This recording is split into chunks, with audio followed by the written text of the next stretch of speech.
All right, I am told we are live, which makes me think, Doug, that other people can see us now. Yeah. And there's at least a lot of folks joining. So hang on, everybody. Hi, how are you? It's a number of you jumping into the session. So as I see the numbers ticking up, I'm looking down at the bottom of my screen here. I'm going to wait for just a quick minute. If you look in your chat box, maybe take a quick second if you're not familiar with this Zoom platform. And if you hover over the screen, you should see a couple of options. Q&A. I think you can see what I can see, which is participants, but you can also see a chat box. If you click in the chat box, take a quick minute and just write in your name and where you're from. Say hello if you would. And then if and as you have questions, we're going to use the Q&A thing, which is a separate file or channel, or what's the right word for this, guys? What would you call the Q&A? It's like a Q&A tab. Click that and you can ask your questions. We'll be getting to them from all over the place. Hey, Larissa. Hey, Jessica. Hey, Sarah, Carolyn, Sharon, Zoe. I have a Zoe. It's her birthday today. Betsy, Jackie, Kristen, Jay. Lots of folks in here. Stacy, Liz. Hey, Liz. What's going on? Brenda, Sloan. Lauren is in Spain. Doug just came back from Italy. All right, I'm not going to read everybody's name because it'll take a while. But suffice to say, let me start by saying thank you to everybody who's with us. You are, if you're in the right place, you have joined us for a communications network webinar called Achieving Durable Attitude Change for Your Cause, which sounds pretty wonky, but it's super fascinating. And in fact, no one's heard this before because Doug has just finished pulling together these ideas. You may recall this is a follow-on to a webinar that Doug led with us back in November talking about narrative change and how critical that is, understanding the narrative landscape in which you work. That continues to be true and probably will be, goodness, probably till the end of time. So we're going to spend the next hour together talking about what can you do to start creating shifts in the narratives around the issues that you're working on in ways that stick, that endure, that actually move the needle and create that word that we all hear so often, impact. So with that, why don't I go ahead and hand it off to Doug. Be mindful, he's going to be, this is a very fresh presentation. He's not done it before. He's just back from Italy, so he may be looking down at some notes along the way, but I don't think any one of us will mind because it's just amazing, good information. So with that, Doug, take it away. And I just realized I didn't really intro you properly, so maybe we start with just a quick who you are for those who maybe don't know, and if you don't, that's your loss, but you'll get to know him again today. Thanks a lot, Sean. Thanks for joining us, everybody. It's really great to be with you. As Sean said, this webinar is a follow-on on a presentation we did before about narrative change, which a lot of you might have been on, and we got some popular demand to come back and zero in on some really practical ways to do that. And as I was able to take some time with support from the Rockefeller Foundation to dig in to the social science of what it said about the impact of the marriage equality movement, which I worked with for over a decade. And I'm going to present some of the surprising science behind the stunning success of that campaign on achieving durable attitude change on that issue, and also a very different campaign, the Truth Campaign, with the mission of reducing teen smoking, which a lot of you might be familiar with. It's one of the more celebrated public health campaigns. And what I've done is looking at many studies that were done of that campaign and what social science told us about what we achieved with marriage equality to come up with sort of a framework, a 6-step framework that you could use and apply to whatever issue you're working on. And as Sean said, this is new material. You're the first group to hear this. So I'm really interested to hear the questions and comments that you have as we go along. And both of these, the marriage equality movement here in the U.S. and the Truth Initiative, that as it's called, both really did achieve durable attitude change. And more than that, changing attitudes, as you know, leads to changing behaviors and changing social norms. And that's what's happened here. We have a new social norm around marriage in the United States. There are new behaviors among teens when it came to smoking cigarettes. So what we're going to do is talk first about the science behind it, the power of aspirational communication, and I'm going to be sharing some science insights from social science as we go through it, and share the 6 steps that I mentioned, and we'll stop along the way in the middle and at the end to get your questions. So let's dive right into that. framework first, the 6 steps to creating durable attitude change. And I'm going to define what I mean by durable attitude change. First, focus on people who are ambivalent. I'm going to define these words as we go. Understand their anxieties. Connect your cause to their authentic aspirations. Frame your cause with winning words. Share strategic stories. And help people think it through and be their best selves. What we're going to do is sort of unpack all of that as we go along. And as I should say too, what you're going to get today is a fairly high-level overview. This is the subject of an article that's going to be coming up in Stanford Social Innovation Review, which I think at the last edit was about 5,000 words. So there's a lot of depth behind this. We're not going to go into tons of the detail today, but you'll be able to get it when that article comes out later, and I'll show you how to do that. So Evan Wolfson was the architect of the social movement strategy that really changed millions of minds on the way to making same-sex marriage a reality in America. And he has advice for other change makers who are looking to drive large-scale, long-term attitude change on tough issues like that. He says, go big. Merely having a majority isn't enough. You need a solid majority. You need a majority that can't be eroded or peeled away. He's talking about this in the context of winning what was a battle for public opinion and legal opinions and policy battles. That's what he's talking about here. That just getting over 50% in a survey here or there is not really doing the trick. We need to really build a majority of people that are committed to the position that they take.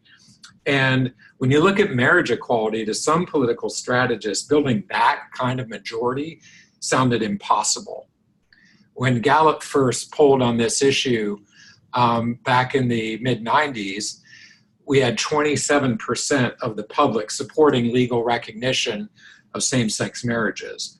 And in the first decade of the 2000s, the marriage movement lost ballot referenda in 30 states. We were losing big on this issue.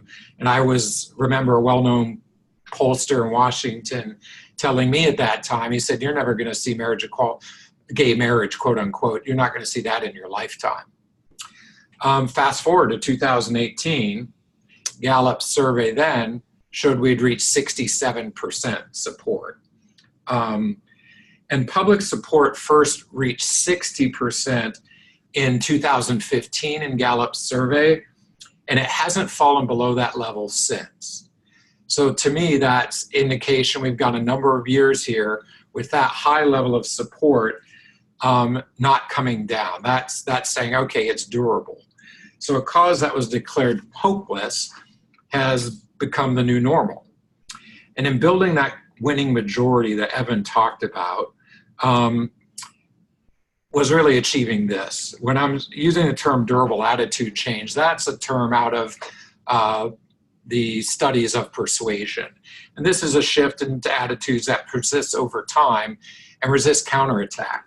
So here we're looking at something that's different from short-term sort of pushing emotional buttons and getting somebody to respond. This is getting people to think something through and they change their mind. And then when the inevitable counterattacks are coming, they actually don't change their mind back, if you will. That's what we're talking about. And this required, in the case of marriage equality, as you saw, millions of people had to change their minds on a deeply personal issue. And that was in the face of a very well-funded, relentless campaign to maintain the status quo. So we achieved that within a pretty tough context. And we're going to look at this feat through the lens of an approach I call aspirational communication. And that's about motivating people to support a cause by connecting to the authentic aspirations of the audience. And for those who have been on our webinars and workshops of ComNet before, you've heard about this before. It's sort of central to our methodology at Hattaway Communications for how we look at almost any issue, whether it's branding an organization or developing a narrative on an issue like this. And I'll explain the science behind that. And as I looked into other examples of this, I picked the Truth campaign because it is such a legendary, researched and celebrated campaign that achieved amazing impact. So looking at this, when Truth came on the radar screen in 2000, they had done a pilot project in Florida and Massachusetts. And then when they went national, 23% of American teenagers reported smoking cigarettes. And I am trying to click, sorry, I'm having a little technical issue here. I'm trying to populate my numbers, but it's not happening. Hold on just a sec, let me see if I can fix that. As you can see in the headline here, the teen smoking rate went from nearly 0.25% of teenagers in 2000 reported smoking cigarettes. If you can imagine, I find that hard to believe as I think back at it. 1 out of 4 teenagers was smoking cigarettes, and just below 5% in 2019. Oops. Sorry, let me fix back to technological issues. There we go. You can see that decline is a pretty amazing accomplishment. And the Truth team had their work cut out for them because the teens in their audience were subject to really powerful influences like peer pressure and glamorized images of smoking on TV and in movies, and billions of dollars in marketing by tobacco companies. This is what they were up against.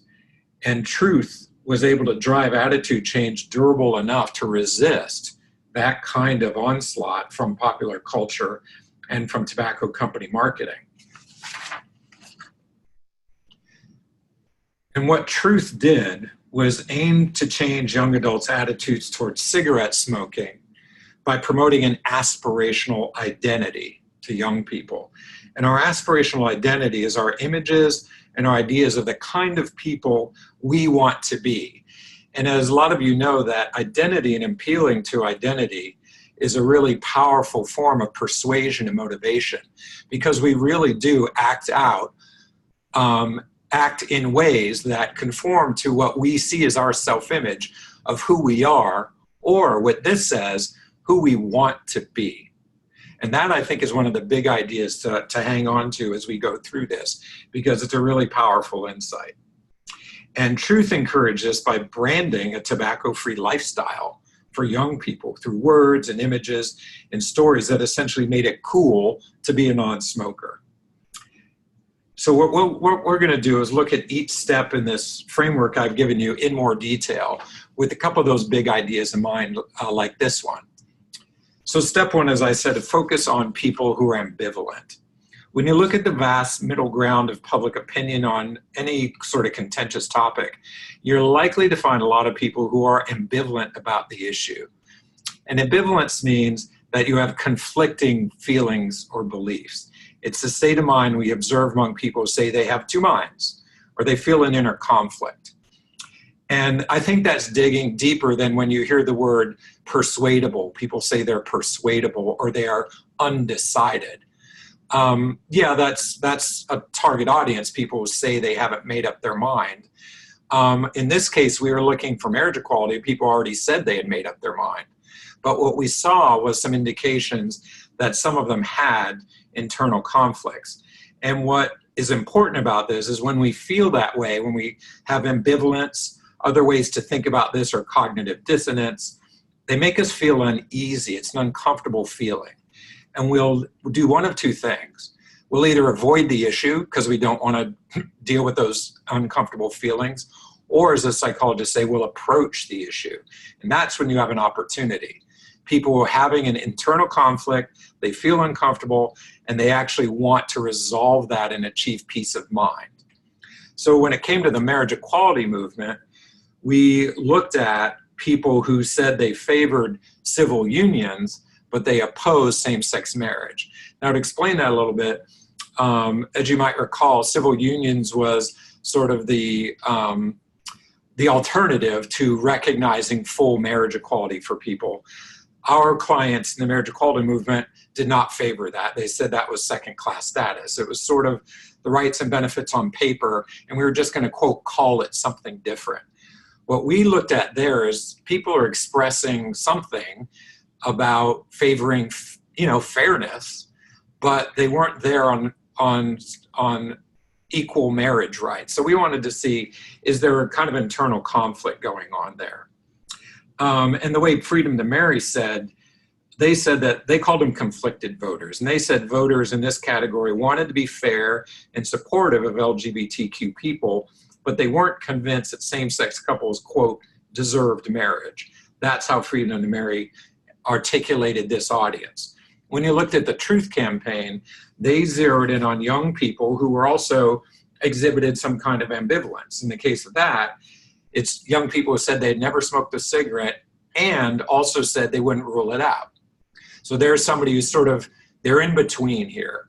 So that's a really important thing to look at, getting beneath the surface of people who said they've undecided or persuadable, or again, people who may have already staked out a position, but see if you can find any kind of conflict like this. So these were just cues that people had some kind of ambivalence. So then the next step was to understand their anxieties. So when looking to change attitudes on an issue, lots of times on any contentious issue, anxiety is what's lying behind the social turmoil and inner conflict. And this is a simple definition of that from the American Psychiatric Association that says anxiety is a feeling of dread over an anticipated threat, over something that might happen in the future that makes you feel uneasy or insecure today. And in the brain, anxiety can disrupt attention and concentration and memory. And when we're looking to drive social change, it's problematic because it prompts people to shut down rather than open up to new ideas and new ways of thinking. So anxiety is often something we have to deal with anxiety before we can get to fairness and values like that. So it's really important. And what we did for the marriage equality movement was partner with psychologist Dr. Mitzi DeSales and other folks she worked with to explore the emotional dynamics around the marriage equality issue and understand what were these anxieties that came up. And there were quite a number. And we saw doubts as well, doubts and anxieties sort of together. The first, for some people, the issue caused alarm about the future of society, sort of descending into social chaos, and this just being part of that. Other people questioned whether same-sex relationships were really genuine, and they felt the movement was actually out to subvert the institution of marriage by refining it, and felt an anxiety around the institution being redefined in some way. Excuse me just a sec, my computer keeps doing something that makes it hard for me to advance. There you go. And then another anxiety people had was government forcing religious groups to perform same-sex weddings against their beliefs. These were a number of issues that people had. And the movement needed to find ways to help these conflicted people feel comfortable with recognizing the rights and relationships of same-sex couples, even with these doubts and anxieties out there. When you look at the teen smoking issue, as you know, adolescence can be a time of high anxiety for people. And Truth explored the emotional terrain of adolescence. One issue, this is an insight from the Bloomberg School of Public Health at Johns Hopkins. One consistent experience of adolescence is the constant feeling of being on stage, and everyone and everything is looking at you, and it's all centered on your appearance and your actions and how you're showing up. There's a lot of anxiety there, and that kind of social anxiety and peer pressure can feel a lot more real to young people than the abstract sort of future prospect of harm to their health from smoking cigarettes. So you're gonna have to deal with those sort of anxieties about what are people gonna think of me when you're trying to deal with this. And clearly teens are anxious about fitting into a social group or susceptible to peer pressure from peers who see smoking as cool. And the Truth Campaign really understand that anxiety around fitting in and being cool. And this was the anxiety that they felt they had to address in their issue. So understanding what are those anxieties and how do we get over them. And one way to do that is through the next step, connecting your cause to the authentic aspirations of your audience. Now, your aspirations are your ideas about the kind of person you truly want to be, and the kind of life you want to live, and the kind of world you want to live in. Our aspirations for these things are what shape our identity and drive our behavior. That's why it's so important to do this. So connecting marriage equality to people's aspirations provided a really powerful route to addressing their anxieties and going even farther than that. Just putting up some images of just the different types of aspirations that people have and how it drives behavior. These are all images of different types of aspirations people have, and it's thinking about their life in the future is what gets them to put in the hard work today. You know, that's what we're trying to tap into. And when you look at the marriage equality movement, among all the fears and doubts surrounding the marriage issue, psychological research actually uncovered a shared aspiration that would ultimately change the game. Some ambivalent voters expressed respect for same-sex couples, saying they must truly love each other to stick together, despite the discrimination and social pressure that they faced. So what we saw was people who felt loyal couples representing an aspiration that they themselves, the voters, held for their marriage, which was to have a lifelong commitment. So that ideal, that aspiration articulated in the traditional wedding vow to stay together, you know, for better or for worse, was an aspiration that was shared by the gay and lesbian couples who wanted to get married, and also by most of the voters who are in our target audience. So this is doubly powerful. It was a meaningful aspiration for everybody involved that everyone could see themselves in. And that's really important. That starts to bridge what the social psychologists call social distance between groups. In this case, we had the majority of the American public, people voting on this who are obviously not LGBTQ, and a minority of people who are seeking to have their rights recognized. And there's what the scientists call social distance there. And lifting up shared aspirations is a very powerful way to close that distance and create empathy. So looking over at the teens and what the Truth Campaign was dealing with and looking at teen aspirations, teens aspire to a number of things. I aspire for my computer to cooperate with my presentation here. Sorry. It's all good. It's all good. Yeah. Teens want to be independent from adults. All the parents out there are nodding their heads. And we've all been there. It's as part of your natural process, natural development. They aspire to express their individuality, and they aspire to take more control over their lives. There's a lot of aspirations going on there. And that's a lot to work with. So this was sort of the bounds that the authentic aspirations that the Truth Campaign was looking to connect to. So we got a handle on the aspirations. Now, what's the next step? Well, before we go to the next step, looks like we'll take a pause and see if anybody has some questions at this stage of the game. So we do have a couple of questions. There's one in here right now, and I'll just direct everybody, if you would, if you have a question, rather than using the chat box where we can talk to one another, if you'd use the Q&A box, which is adjacent. So just put your cursor down. Alexis has put one in, Doug, and I'm going to assume Alexis is a female, so forgive me if you're not, but I think she's asking, how do you work with data and psychiatrists? How do you recommend approaching step 1 and 2 without owned research or psych partners? Yep, this is, I think you can come up with your own hypotheses here and try to put yourself in the shoes of your audience. We're going to give you a list of questions at the end that will prompt you to think about it. There's a lot of material out there that you can Google and look up psychological sort of theories and insights to help you think things through.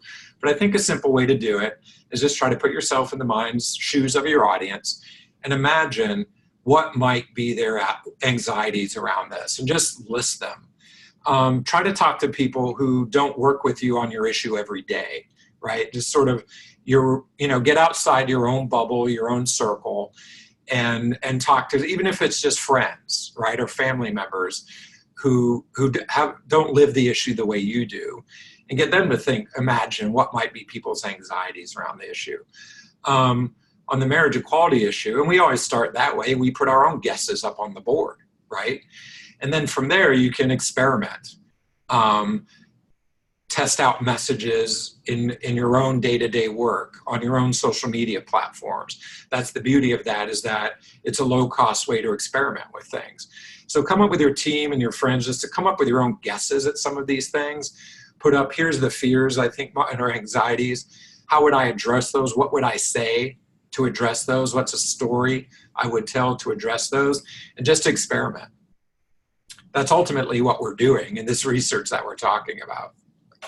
Yeah, it's worth remembering that on the marriage piece in particular, Doug, that as you said, the entire effort was around rights and benefits. That was the framework. That was the communication that was going out. That was what underpinned the efforts around Proposition 8. And shifting from that was really hard. It was a pretty heretical thing to do at the time, if I remember correctly. But it is about getting people to think differently, and that, I guess, starts with all of us, is thinking you may know the issues, but this is one of the challenges we all have as comms people, right? Let's get to it. We have 3 more questions. Let's see if we can get to at least 2 of them, and I promise, Sophia, if we don't get to yours, we'll come back to it a little bit later. Adam asks, Doug, have you come across other frameworks for social movements? And can you tell me who 3 to 5 of the leading academic researchers are on narrative change? Who are you reading as you're looking at all of this? Yep. Good questions. There are a lot of different frameworks and for social change. What I might do, I'm going to make some notes and put together some sources for you. I'm trying to think. It's funny because there are so many different approaches to it. I think a helpful one for those of us in communications is from Marshall Gans. So I'll just hold Marshall up as a good place to start. If you're looking G-A-N-S, right, or G-A-N-Z? Good question. I forget. It's either G-A-N-S or G-A-N-Z. Marshall Gans, he's at Harvard, and he takes a narrative approach, and he talks. Thanks, Ann. G-A-N-Z. Thank you very much. I should know that after all these years. I should too. I'm ashamed. Oh, well. You have friends, right? Right. And it's a very simple framework that's very easy to understand. And it says, and it goes to the primacy, the importance of storytelling in driving people and in building movements is really the framework he does. And he comes out of the grassroots organizing, community organizing world, which is really an important source of learning about all of this. And what his framework has 3 sort of elements: that you need a story of us, he calls it. What's the story of our movement and the people? What do we share? What are the aspirations and hopes and concerns that we share as a group of people? And that defines us as a movement. But then you need the story of me, or of I, he says. What is you as the individual in that movement? What is your personal story? How do you connect to it?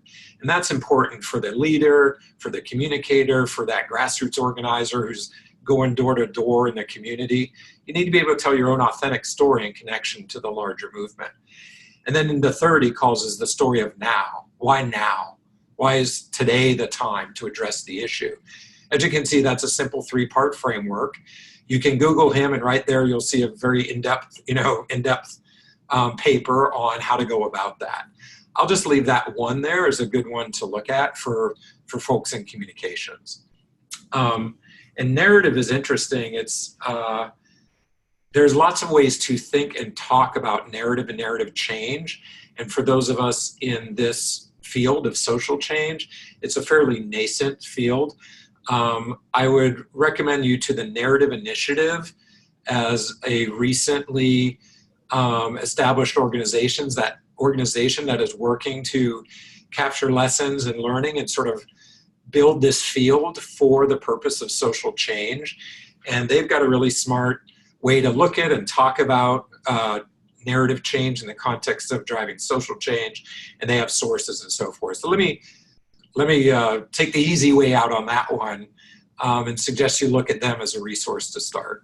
one other to flag for you. There's a company out there that exists now called Protagonist, and for many, many years, we did a webinar with them some time back, so you can always look for them on comnetwork.org. But their premise was that narratives really drive and shape our world, as we all know. And so for many, many years, they actually worked for folks at the CIA and the NSA to try to see what narratives were emerging around, I guess, threats to the United States, what was emerging around people who were potentially engaging in terrorism or considering that. And more recently, they've been doing some work in the social sector and helping to mine digital places where people gather and share ideas and information.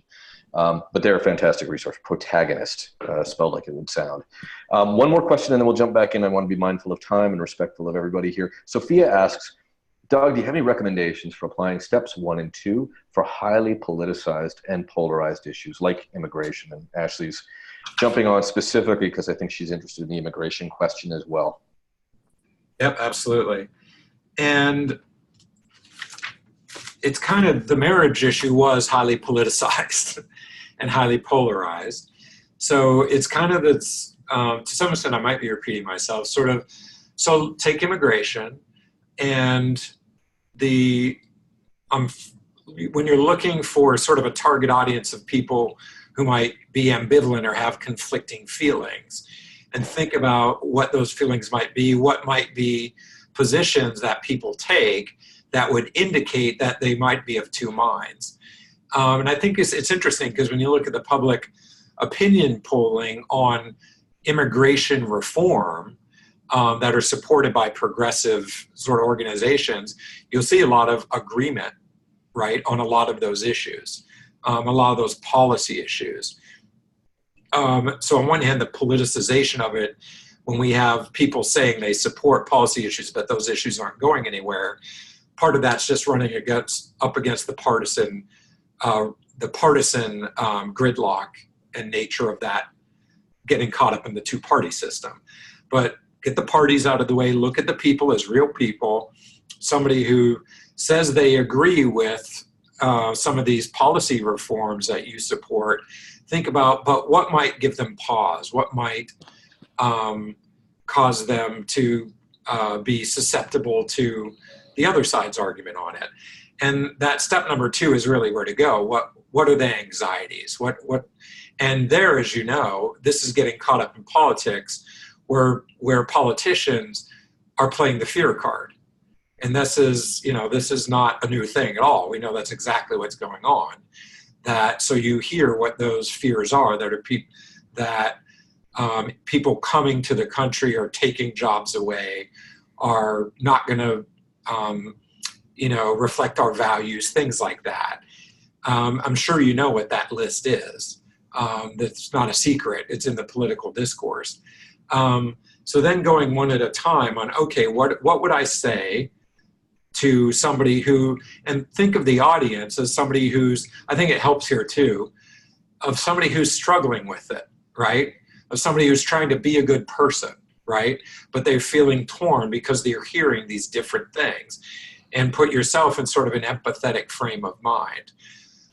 That was an interesting thing with the marriage equality issue, and Evan Wolfson, he was really adamant about that. He's like, even people who've said they don't support marriage equality, we're not going to call them bigots and write them off. That was literally him saying that. Because we need to win them over. And just because they've said they don't agree with us doesn't mean we can't win them over. You know what I mean? So that was, I think, an important thing that he consistently had to say to remind us to keep the eye on the ball of that human being you're trying to persuade, even if you think they don't agree with you. All right. We have another question, but just in the interest of time, we'll come back to that. I promise, Sophia. But why don't we go ahead and Doug and jump into the next few steps? All right. Next step is framing it, framing the issue with winning words. And we'll talk first about framing quickly, as a term we've all heard a lot. Basically, what we boil that down to, all the science behind that, is to frame it first. The first thing you say about a topic influences all the perceptions and judgments that follow. So framing a topic strategically at the outset, the first thing you say is absolutely critical. The things you say first and the things you say most frequently should be what we call winning words. Simple but meaningful words and phrases that define the issue in terms that win over your target audience. I'll quickly go through some criteria we use to define winning words. People need to be able to feel it, believe it, see it, and say it. We need words that have emotional resonance, that people believe because they're authentic and true, but also because they're easy to understand. We're more likely to believe things that we understand intuitively. You want to use language that creates images in the mind because people can more easily understand, be motivated to achieve goals that they can picture. And we want to use words that people retain and repeat so that we have a word of mouth message. And as always, what we find when it comes to language, like any other aspect of communication, simplicity is key. And I'll show you the winning words that worked for marriage equality and for the Truth Campaign. Now, Sean set this one up well, talking about the marriage equality movement. It was first framed around the issue of legal rights and benefits. And those were the words that were being used, that basically, the law, state law, prescribes legal rights and benefits for people who get married. Our Constitution says people should have equal rights under the law, and here's a group of people who are being denied that. And that is a true and authentic legal narrative about the issue. The challenge with it is that defining the debate in those terms did win over people who are already inclined to support minority groups who are fighting to be treated equally under the law, but it didn't get us to that majority, that winning majority that Evan talked about. And most people simply don't see marriage through a legal lens like this, so they weren't really relating to it. Also, one thing we saw about the words, that word benefits, talking about it that way, that reinforced that negative idea that some people had, that same-sex couples were just marrying to get something. They just wanted tax breaks or perks, right? So we needed a new frame, which meant we needed new winning words. And we saw that, as you saw earlier, in that aspiration. That shared aspiration for marriage is to be in a loving relationship and make a commitment that lasts a lifetime. That's sort of the ideal in people's minds. And this language, love and commitment, that's not fancy, right? Those are simple words. Those are powerful words. Those are emotional words. So they're really working at all those levels that we're talking about. And they're also words everyday people could use in everyday conversation. So it seems super simple, and it is, and that's the power of it. So authentic and true and simple. Looking at the anti-smoking campaign, their winning word is right in the name, truth. What this does is frame that cause with a simple but profound word that evokes the core narrative behind the Truth Campaign. And what it does is set that campaign at odds with the tobacco industry that's deceiving young people. That was the big idea behind their campaign. And that deceiving young people to get them addicted to cigarettes robs them of their independence. That's the narrative. And branding it, the whole undertaking with "we're here to tell the truth," positions young people as empowered, independent truth tellers, right? Who are out there taking on corporate power and deceit. So this campaign's all about truth. Interestingly, some folks who were on the ground floor of that campaign told us that it was young people themselves who came up and they said, that's the word. That's the word that we ought to define this whole thing by. And they were groundbreaking at the time in the late 90s of actually working with their target audience to brand it all and do all this work with them. Here's their call to action and their language that they use that says, "We are the generation that will end smoking." And their call to action is, be the generation that ends smoking for good. That speaks to the aspirational identity of young people today to be change makers. So those also are really smart winning words in that they speak to identity and that aspirational identity we talked about. There's a lot of research that supports that as a pretty smart choice of a way to talk about the call to action. This is from the Millennial Impact Project, which is a really powerful body of research commissioned by the Case Foundation that looked at young people and talked to 100,000 people born between 1980 and 2000. Many of us know this now, but this work was really groundbreaking here in holding up this insight that that's really a defining idea of this generation, millennial generation, I should say, is wanting to do something every day or every week that drives positive change in the world. So the Truth campaign really hit on some powerful winning words in one word and in a short sentence. So the next step is to share strategic stories. And everybody on this webinar knows the power of storytelling. We know it's the most powerful form of communication because we learn our language and our values and how the world works through stories. What I want to introduce is the idea of strategic storytelling. And that's creating stories of specific people and settings and situations that convey ideas that are shown to motivate your target audience. So this isn't more than just telling a good story, but being strategic about it, and telling a story that delivers the ideas that are in your frame. So what we talked about was love and commitment, or truth. So what your storytelling strategy, every single story you tell of an individual person in a specific situation is going to reinforce that big idea. And this isn't, I'll just do a little diversion here to talk about the word narrative versus the word story.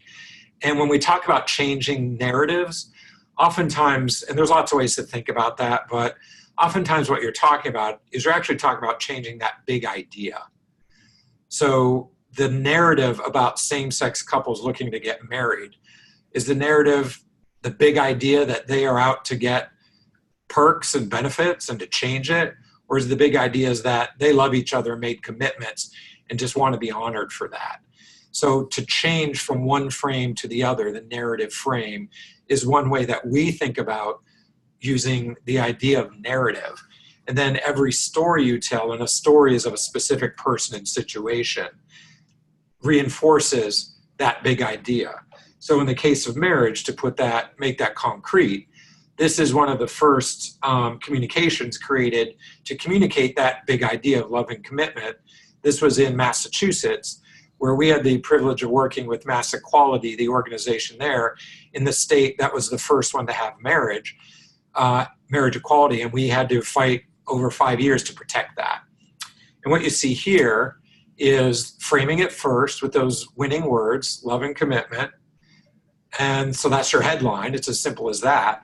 But put the same headline on every story and then tell 1,000 strategic stories that bring it to life. That's essentially the method here. And the science says to frame it first and then tell your story. And that'll get the effect. That's what's going to drive the narrative change, is hearing 100 stories that do that. So you look at these, this whole campaign of women. In this case, it was 2 women who had stuck together after one of them got cancer. That was one of our first stories we told. And people look at that and they respect and admire that.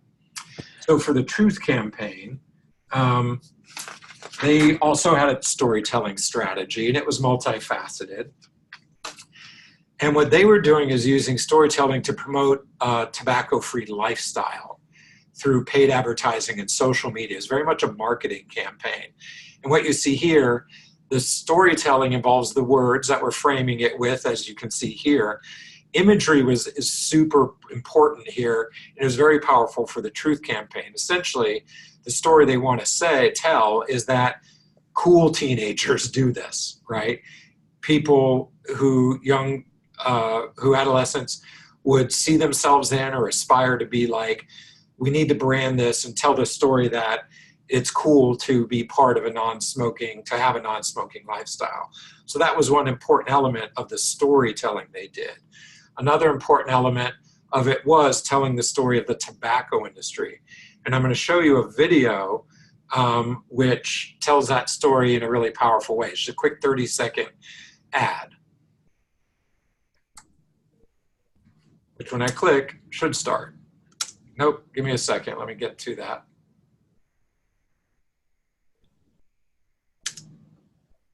Nope, hold on, we'll get to that. Another part of the story they were telling was about the tobacco industry. Remember, this is about telling truth against the deceit of the tobacco industry. So that was an important storyline for them. And you can see there that the storyline is they're trying to control you. Let's see if here's the ad. Whoops. Oh, come on, it started. Let me try that again. Okay, not gonna work. This image you're seeing is some stills from a 30-second ad called Body Bags. And what these are young adults who are part of the campaign. They are stacking up what look like body bags in front of the Philip Morris headquarters, the tobacco company's headquarters. These are to dramatize the 1,200 deaths caused by tobacco use every day. And it was a very edgy ad that was storytelling, driving the story of the tobacco industry as the antagonist, young people as the truth tellers. So pretty powerful stuff. And if you just look up Truth Initiative body bags, you'll see that right away. And you can check out that ad. So that brings us to the last step. Help people think it through and be their best selves. And this is interesting. This was some of the new research I was able to look at. As I mentioned, had some support from the Rockefeller Foundation to take time out and look at the social science. And one of the really important insights was this: to achieve durable attitude change. That it's called elaboration, careful consideration of information and ideas by the recipients of a persuasive message. Duh, think it through. But it's sort of a reminder of the need to speak to the heart and the head. And lots of times when we talk about the power of storytelling and aspirational communication, we emphasize the need to start with the heart, which is absolutely critical, and speak to and connect with people's emotions.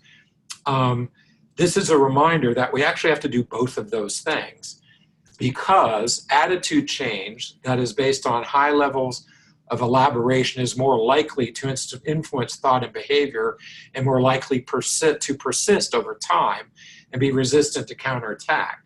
So it's people who take the time to think through the topic are more likely to change their own minds in a meaningful way. And that's the difference from like pushing emotional buttons that get a short-term emotional response, and then somebody else comes along and pushes the buttons again and they get the opposite response. And this is tough. This is hard to achieve particularly when your audience when you're dealing with a topic that people think don't affect them personally. You're only going to stop and think about the topic when you think it relates to your life in an important way. If you don't, you're more likely to go with your gut and be influenced by the messenger more than the message, that sort of thing. So that's one of the issue here is, how do you frame your cause and communicate it in a way that people see themselves reflected in it? And if you've done everything we've said so far, you're going to have achieved that, because you've framed your cause in terms of the aspirations of your audience. So they're going to see themselves reflected in it. With the marriage movement, we had an important benefit there in that the issue was in the news every day and people were voting on it, and it was being talked about all the time. So it was coming up in people's lives and people were kind of expected to have a position on it, if you will. So it was salient, to use the pollsters' term, right? And the fact that it was a battle made it something millions of people actually took the time to think through. So that, of course, is the case today with immigration, for example. There are a lot of people out there, they're hearing about it every day. So if you can get through these steps we're talking about, people will see themselves reflected in some way and hopefully have that motivation to think it through. Whoops. I actually had another video I'm going to show you. Hopefully it looked like it was going to work. Whoops, let me go back. The technology is getting the best of me. So for the marriage campaign, what Freedom to Marry was our client and the group that really led the campaign in lots of ways. And they had a whole series of advertisements that were designed to do just this, is to help the target audience of ambivalent voters think it through. And they called them the journey ads. And what it was people who represented the voter just explaining their thought process, the journey they went from no to yes. And they got it down to 30-second ads. Hopefully this will work and I can show it to you. Ta-da.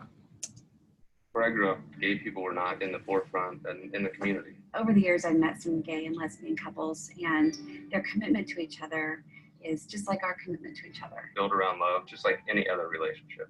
As a parent, as a neighbor, the golden rule is very important. We teach our children to treat people the way we want to be treated.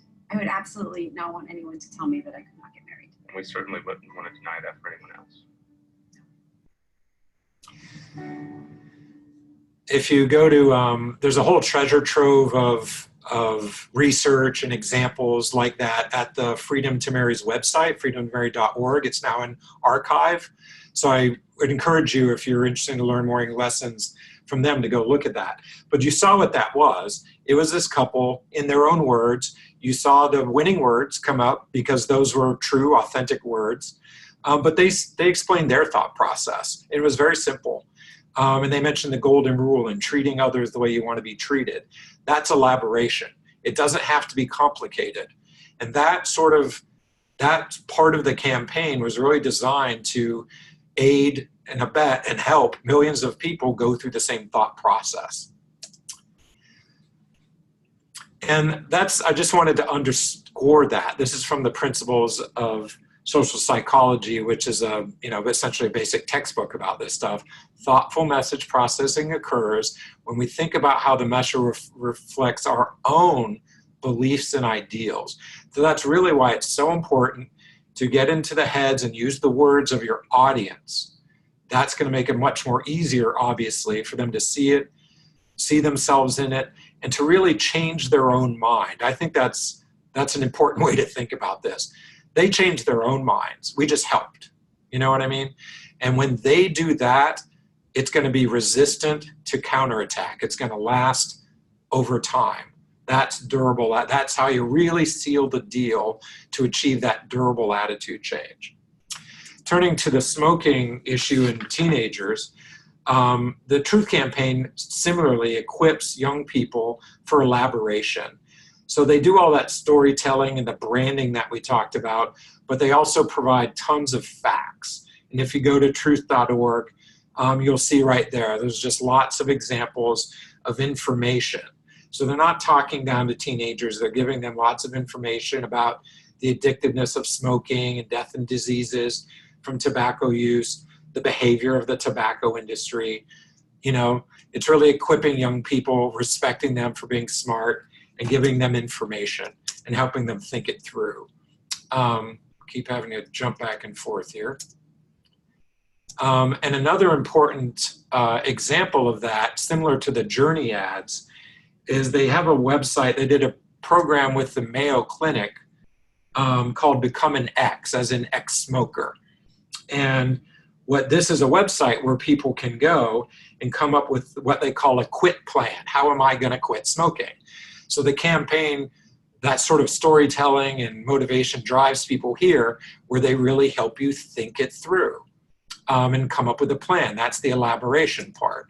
That's really powerful. So if you are finding ways to equip people with tools and information to think it through and make it as easy and accessible as possible. And it's interesting when you look at the Become an X toolkit, and when you start to write your own plan to quit smoking, this is one of the first things it says. It's an aspirational identity. It says your vision of who you want to be will focus your quit plan on what really matters. Right there, underscoring what we've been talking about here. Speak to people's aspirations. Help them articulate their aspirations. Help them take the time to imagine what kind of life they want to have, and you are really going to be connecting with people in a super powerful way. So those are our 6 steps. What I wanted to leave you with here, and we can go to some questions, but if you look back at our 6 steps, what we offer here is questions you can ask yourself to sort of start to get at some of these answers and some of your own ideas for how to achieve this, how to do these things. I'm going to show some information at the end where you can shoot us an email and we can send you just a mini toolkit with this 6-step framework and with these questions. So you don't have to take tons of notes right now, and we can go to more questions.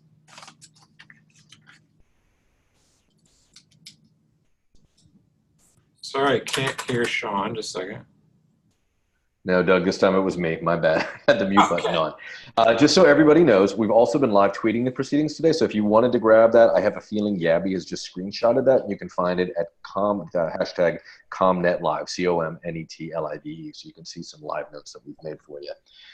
We have a bunch of questions. Why don't we start with Brenda? She's been very patient. She asked this back at the bottom of the hour. She said, hey, Doug, what about an issue like abortion that seemed to have achieved durable change and then it's bubbled back up again? What's behind that? And what do you see as an approach to finding majority agreement again?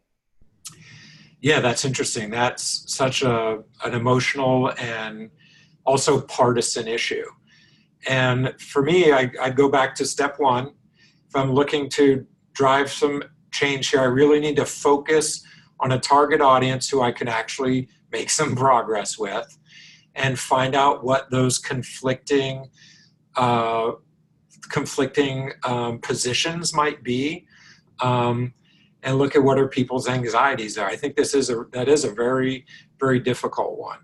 I think as I think about that particular, we've done a lot of work on that issue as well.